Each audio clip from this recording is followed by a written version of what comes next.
was a time when there was no Mama Gena. My daughter made me a mama. And thus, first Maggie was born, and a year later, Mama Gena. When I first came up with the idea to bring the courtesan to the 21st century, to start a school for women, I had no idea who Mama Gena was. Like, what did she wear? How do we do this, right? And I know many of you are going through this right now as Mastery has kicked open the portal on your desires, where you're imagining into parts of yourself that you never thought could be. And now you're thinking, this could happen. I could stand for this. I could stand for myself in a way I've never stood before. So how do you begin to actually set a dream on its feet that nobody sees but you? So just as in how all the courtesans inspired me, I wanted to inspire you with my stories. Do you remember that long green dress I wore last weekend? Okay, so there I was. I had no idea how to kick this all off, but I knew that when people had schools, they had large oil paintings of the professor over the fireplace. And I had a friend who was an artist. So I called her up and I said, look, I'll teach you how to come if you make me a large painting of myself to put over the fireplace. And a deal was cut. So the morning came for the sitting, and my friend Yolanda came over, and she said, well, what are you going to wear? And I said, that's a really good question. I have no idea what Mama Gena wears. So she said, no problem. I'm going to take you to my favorite store. So I didn't have 2 nickels to rub together at this point. And she drove me in a cab to a place called Bergdorf. I thought I was at church, where the god was fashion. And we went into Bergdorf Goodman, and she took me to the 3rd floor. For anybody who's ever been there, that's the expensive floor.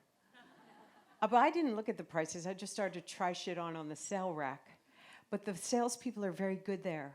And they came right up to me and they started to bring me things. And I thought, at the very least, I'll see what Mama Gena wears and then I'll go. So I put on a whole lot of dresses until I got to that one. And I put it on and I saw her in the mirror. And I was like, that's Mama Gena. She wears that. And then I looked down at the price tag. It was $6,000. Which 20 years ago is probably $12,000 in this money today. And so but Yolanda said, no problem, because rich ladies, they buy things, they wear them one time, and they return them the next day. Who knew? I just wanted to pass that along to you. If you're an aspiring rich lady, you too can wear $6,000 dresses at Bergdorf's for a day. So I took the thing, I went downtown terrified. I remember being so terrified and knowing I shouldn't go on a subway with it. So I put my remaining shekels together and got a cab to my friend the painter's house, got inside, put the dress on, stuffed tissue paper under my armpits because I was sweating so profusely. And then I posed for 4 hours. At the conclusion of the sitting, I excitedly whipped around to see what was on the canvas. And the only thing on the canvas was my eyes.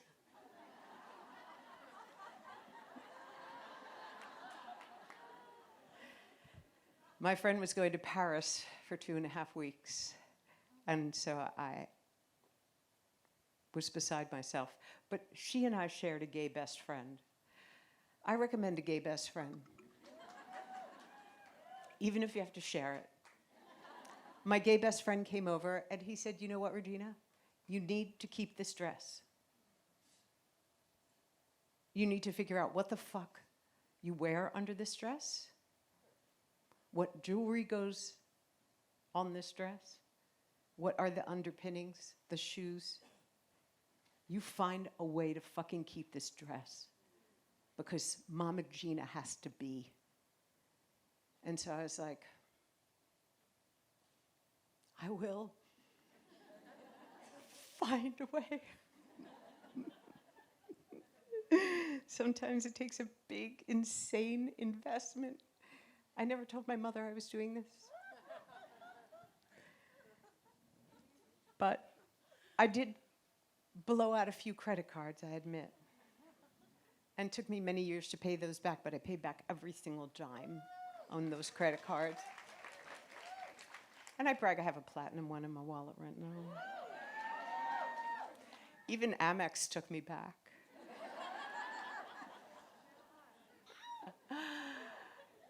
And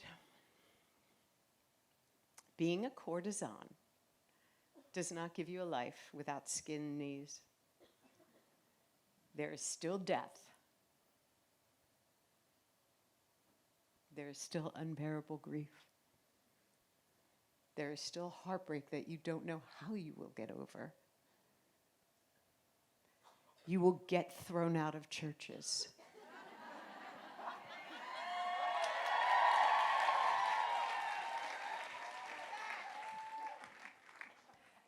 And you will land on Broadway.